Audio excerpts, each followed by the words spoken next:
के अहम ख़बर ॾियूं त इमरान खान पारां तोशाखाना ऐं क़त्ल जी कोशिश वारा केस ज़िले कचहरीअ मां जुडिशियल कॉम्प्लेक्स मुंतक़िल करण वारी दरख़्वास्त रद्द कई वई आहे।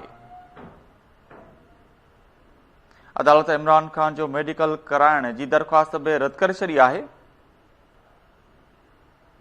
अव्हांखे ॿुधायो त मक़ामी अदालत ॿिनि दरख़्वास्तुनि ते फ़ैसिलो महफ़ूज़ कयो हो। ॿई दरख़्वास्तूं रद्द कई वयूं आहिनि।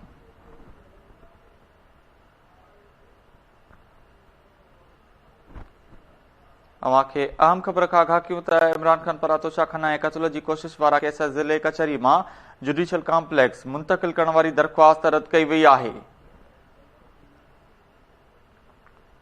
अदालत पारां इमरान खान जो मेडिकल कराइण जी दरख़्वास्त बि रद्द कई वई आहे। मक़ामी अदालत ॿिनि दरख़्वास्तुनि ते फ़ैसिलो महफ़ूज़ कयो हो। ॿई दरख़्वास्तूं रद्द कई वयूं आहिनि। इन हवाले सां वधीक तफ़सीलनि लाइ असां सां लाइन ते मौजूदु आहे केटी न्यूज़ जो रिपोर्टर इब्राहिम कुंभर। जी इब्राहिम, अपडेट कजो।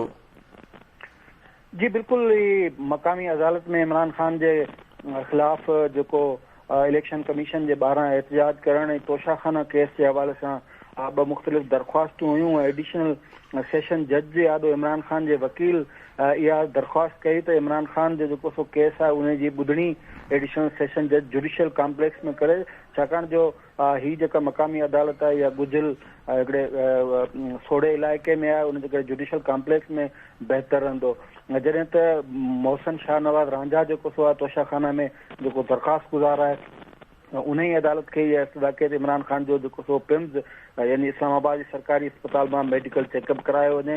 उन ही मौक़े ते बाबर अवान अदालत में दलील ॾिना। उन चवण इमरान खान जो सुभाणे पेश थी वेंदो, पर उन जो केस जो सो आहे उहो जुडिशियल कॉम्प्लेक्स वारी अदालत में मुक़रर कयो वञे, जंहिं ते जज जो चवणो त इहो इख़्तियार जो सो असां वटि न आहे। कुझु देर जे लाइ इहो फ़ैसिलो महफ़ूज़ कयो वियो। बाद में ॿई दरख़्वास्तूं जेके आहिनि उहे रद्द कयूं हुयूं ऐं अदालत मक़ामी अदालत जो चवणो त असां वटि जेको सो उहो पासे वारी जेका अदालत में उन में वेहण जो इख़्तियार न आहे। इमरान खान जो सो सुभाणे पेश थिए ऐं साॻी जो सो कोर्ट में केस हलंदो। जी।